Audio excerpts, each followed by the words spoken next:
Mr. David Hepburn. David, welcome to the stage. Thank you, Pearl. I thought I'd be like Scott Faber and take my glasses off to answer that question. Wonderful. Well, for those of you who do not know David, David is the Doing It With You business coach, where he is about eliminating whatever is holding you back. For him, it's not about information, it is about transformation. So thank you so much, David. Is there anything else you would like to add to let the audience know a little bit more about you? Well, I'd like the audience to know the hard work that you've put into doing this. So thank you very much, Pearl. Um, you know, no, I don't know that there's anything that I want to tell people. I'm shy and retiring, and so you'll have to drag it out of me. Drag it out of you. All right.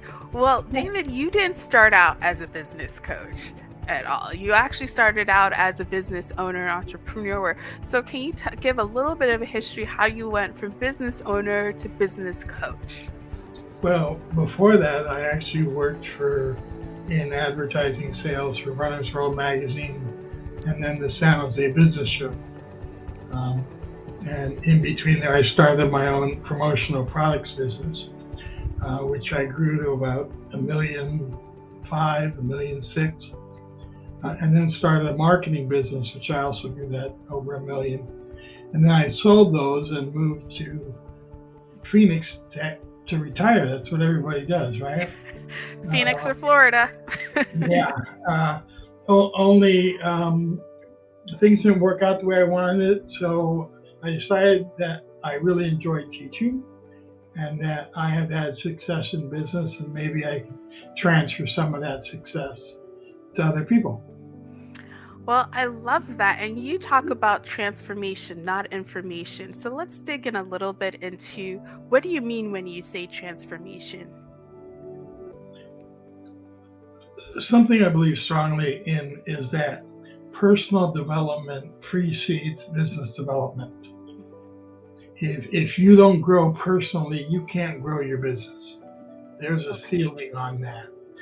And that's why the personal aspect is where the transformation comes in. I worked with clients that I doubled their business by simply helping them understand their value so that they could raise their prices to double their business with the same amount of gigs. And so the idea is most small business owners don't have enough faith in themselves. And so they don't think that they're worth the money that they're charging currently. So when I work with somebody, I just raise their prices. But you also help raise their mindset to believe that they are worth those prices, right? Absolutely. And most people are worthy. Yes. Once you turn on the light for them, then they understand. I love it. Almost all of our panel discussions, we talked again. I'll just do a quick recap if you're just joining us.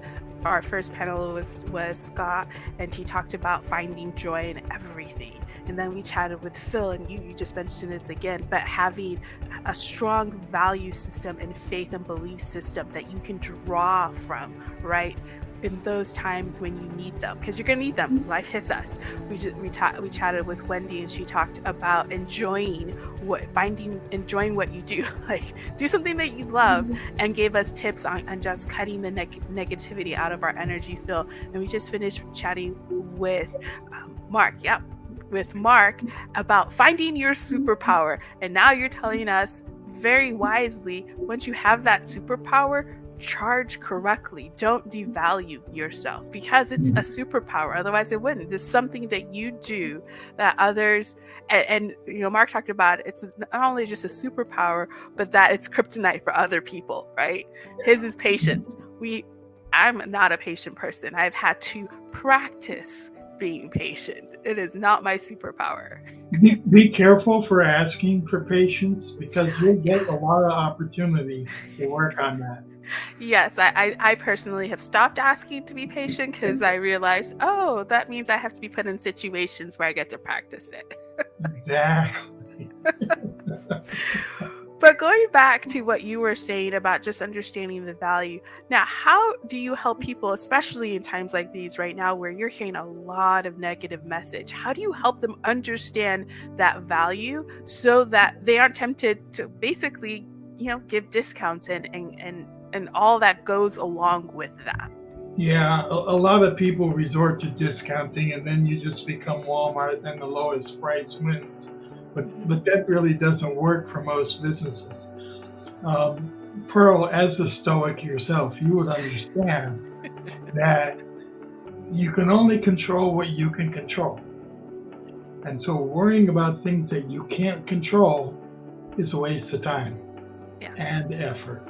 And as long as you know who your ideal clients are and how to reach them, it doesn't matter what the rest of the economy is doing. An example I can give you is that Rolls Royce sold 6,021 cars in 2022 at an average price of $534,000. Oh my goodness. That was an 8% increase for them, while the auto industry had an 8% decrease. Now, Wow. you don't see a lot of Rolls Royce commercials. Oh, And their marketing person said, the people that buy our cars don't watch TV. So they know where their ideal clients are and know how to reach them. And it's really easy for everybody to figure out who your ideal client is and how to reach them. well, for people who don't know, haven't heard that term before, or relatively new business owners, can you give 3 tips on how to start that process? Well, if you're brand new, you get to choose. Who do you want to work with? If you've been in business for a while, take a look at who you provided service for, who you liked working with, and you'll find who your ideal clients are. See, because Oh, and also who pays, right? Because well, that's important. exactly, and there'll be clients out there that'll pay you a lot of money, Yeah. but then they want all your time, Right. and that is not an ideal client. So ideal clients understand your value and they're willing to pay your value. And everybody has something unique that nobody else in the world has. And if you don't bring that out, the world will never see it. And whether, it's the hot commodity Scott Faber, or the superpower with Mark Arnold, whatever that is, let it come out. Yeah. Well, I love it. Love it. What is one thing you would like the audience to walk away with?